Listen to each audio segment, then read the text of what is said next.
السلام علیکم ورحمۃ اللہ وبرکاتہ۔ حضرات، آج کی اس خاص ویڈیو میں آج نماز عید الفطر کیسے ادا کریں، کیسے پڑھنی چاہیے، آج کی اس ویڈیو میں آپ دیکھیں اور بغور دیکھیں اور سنیں کیسے ادا کرنا ہے۔ پریکٹیکل کے طور پہ پڑھ کر کے بتانے جا رہا ہوں اور بتا بھی رہا ہوں اور دکھا بھی رہا ہوں، اور رکن کیسے ادا کرنا ہے۔ ٹھیک ہے سر؟ تو آپ میرے یوٹیوب چینل محمد قمر نظامی کو سبسکرائب کرنا نہ بھولیں۔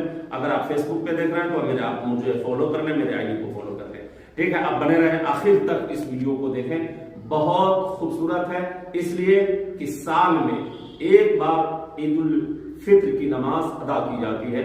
شاید اس وجہ سے کچھ لوگ غلطی کر بیٹھتے ہیں، ان سے بھول ہو جاتی ہے، اسی لیے آج اس ویڈیو کو دیکھ کر آپ اپنی اصلاح خود فرمائیں گے انشاءاللہ تعالی۔ جی، قاری صاحب بھی کھڑے ہیں۔ میں آپ کو عید الفطر کے تعلق سے کچھ جو ضروری مسائل وہ بتا دوں کہ عید الفطر کے صبح فجر کی نماز کے بعد یا اس سے پہلے اگر آپ سمجھیں تو غسل سے فارغ ہو جائیں، وضو سے فارغ ہو جائیں، قرآن مقدس کی تلاوت کریں، ذکر و اذکار کریں۔ جب آپ عیدگاہ کی جانب عید الفطر نماز ادا کرنے کے لیے نکلیں تو آپ اپنے چھوٹے بچے یا گھر کے تمام فیملی کے ساتھ جب عیدگاہ چلیں تو تسبیح پڑھنا ہے نا؟ قاری صاحب تسبیح کیا ہے؟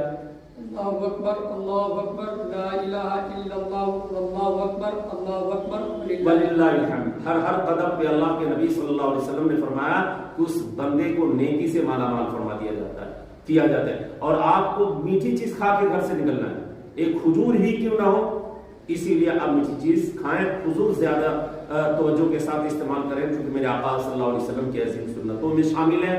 اور نہ کچھ ہو تو کم سے کم دودھ پی لیں، نوش کر لیں، نہ ہو تو سویاں جو ملک ہندوستان میں عام ہے اسے آپ دودھ میں ڈال کر کے، نہیں تو گلاس پانی سے، پھر آپ نکلیں گھر سے عیدگاہ کی جانب، اور وہی جو تسبیح آپ کو قاری صاحب نے بتائے اس طرح ذہن میں رکھنا ہے۔ یہ یاد نہ ہو تو نبی پہ درود و سلام پڑھتے ہوئے آپ آئیں، پھر آنے کے بعد آپ جب مصلی پہ بیٹھ جائیں تو آپ کو کچھ نہیں کرنا ہے، بس نگاہیں نیچی کیے ہوئے سب میں بیٹھ جانا ہے، کیونکہ اس وقت جو عیدگاہ میں جو آپ پہنچے ہیں اس وقت تقریریں ہو رہی ہوتی ہیں، تو علماء دین کی تقریر آپ کو دل سے سننا ہے، پھر اس کے بعد نماز عید الفطر کے لیے کھڑا ہونا ہے۔ اب کیا ہے نماز عید الفطر کے لیے؟ قاری صاحب کھڑا ہونا ہے، رخ قبلہ کی جانب ہے، اور دونوں انگوٹھے کے درمیان کے 4 سے 6 انگلی کا فرق ہے۔